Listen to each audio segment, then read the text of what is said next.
Maka dari sebagian sahabat ada yang mengajukan dimulai di tahun baru Hijriah ketika ketika Nabi Muhammad SAW lahir. Ada juga yang mengatakan ketika Nabi Muhammad SAW diangkat menjadi Rasul.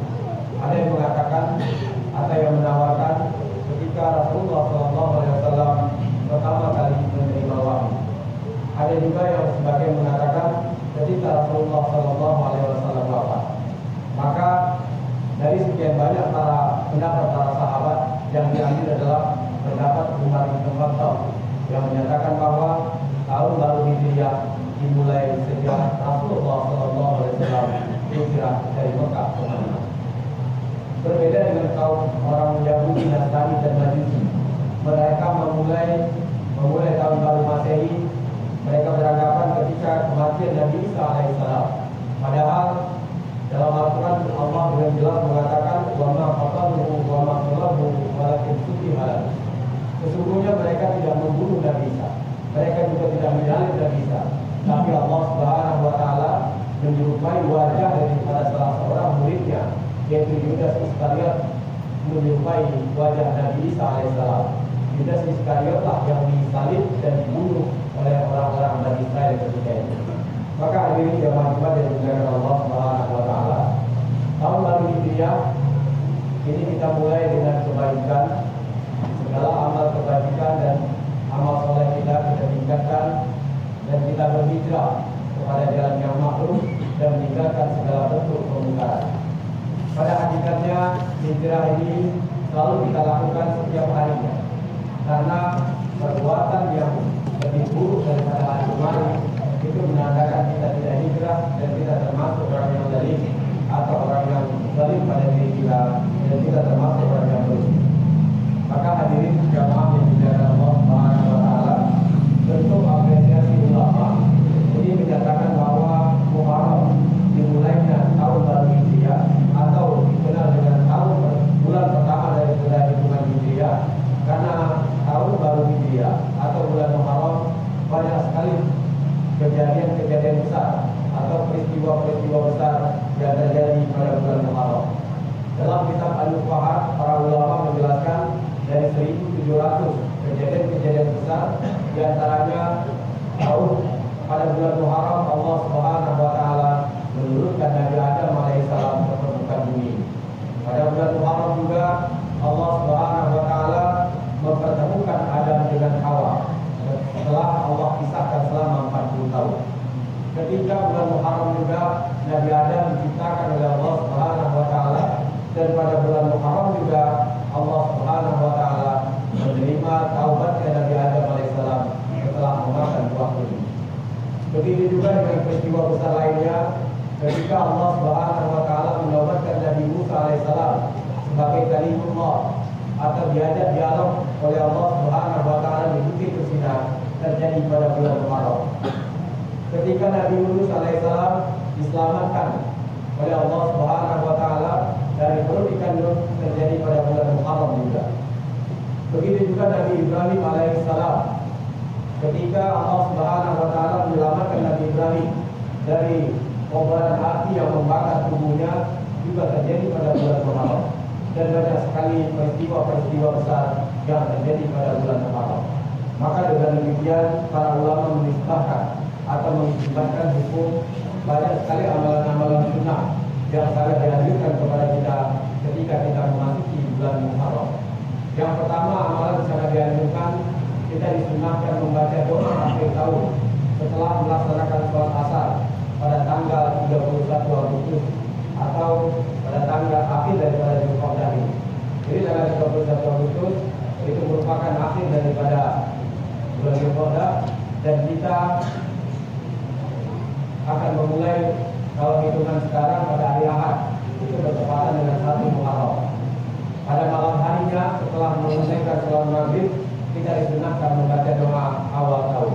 Insya Allah orang yang membaca doa akhir tahun dan membaca doa awal tahun, Allah Subhanahu wa taala berikan kemuliaan, insya Allah akan diakhirkan hidupnya dengan husnul khatimah. Kemudian amalan lain yang sangat dianjurkan oleh Baginda Muhammad SAW yang melibatkan hukum, yaitu berpuasa pada bulan Muharram.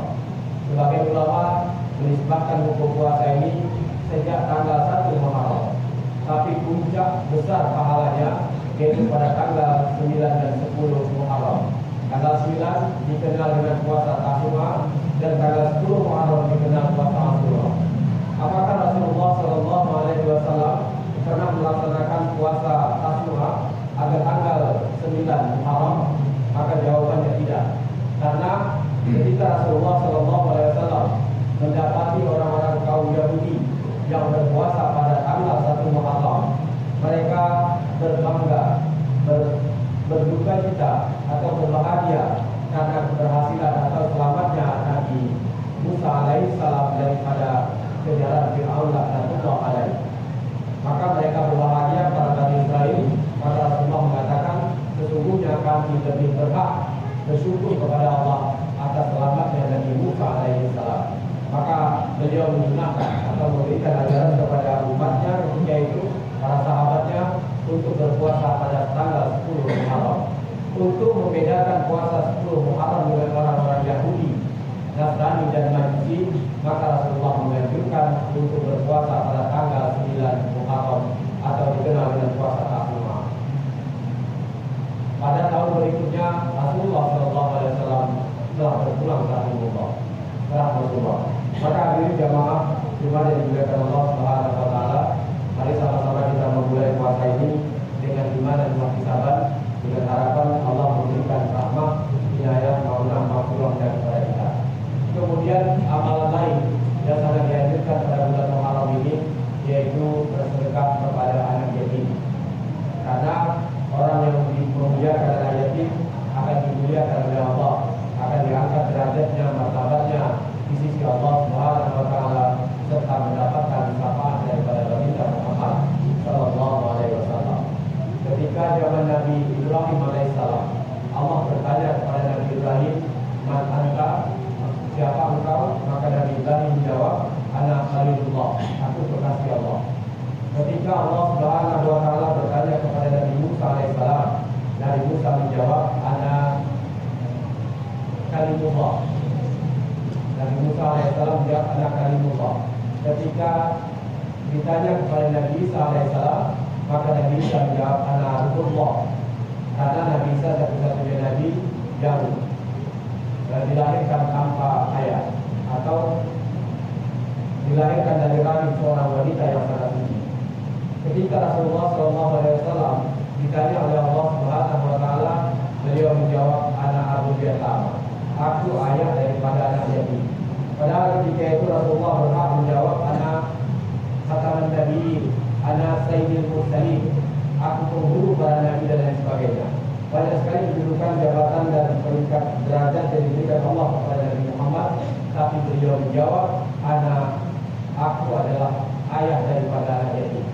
Maka dengan kita memberikan kasih sayang lebih kepada anak yatim, dengan kita menafkahi anak yatim atau bersedekah kepada anak yatim, maka insya Allah kita termasuk orang-orang yang menunjukkan Muharram dengan kebajikan yang makhluk atau kebajikan yang baik.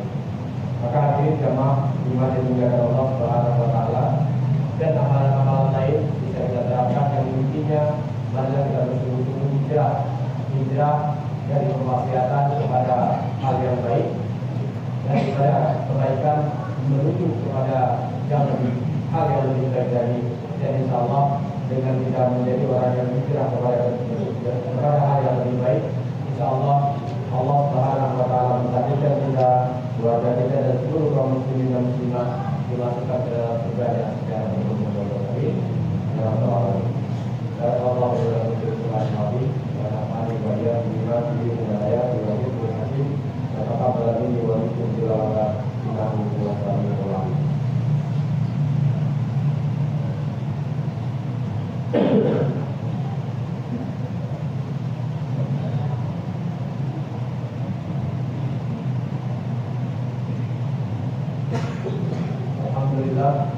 Alhamdulillah hamdan katsiran kama amara, la ilaha illallah wa la syarika lah, ilahan liman jahada bihi wa kafa. Asyhadu anna sayyidina Muhammadan abduhu wa rasuluh, sayyidil malaikati wal malaikati. Allahumma shalli wa sallim ala sayyidina Muhammad wa ala alihi wa sahbihi ajma'in, amma ba'd. Ya ayyuhan nas, ittaqullaha ta'ala wa qulu khairan wa ijtanibu min sayyi'ati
Inna Allah ya'muru bil 'adli wal ihsan wa ita'i dzil qurba wa yanha 'anil fahsya'i wal munkar wal baghi ya'idhukum la'allakum tadhakkarun Wassallallahu alaihi wasallam Wassallallahu alaihi wasallam Wassallallahu alaihi wasallam Wallahu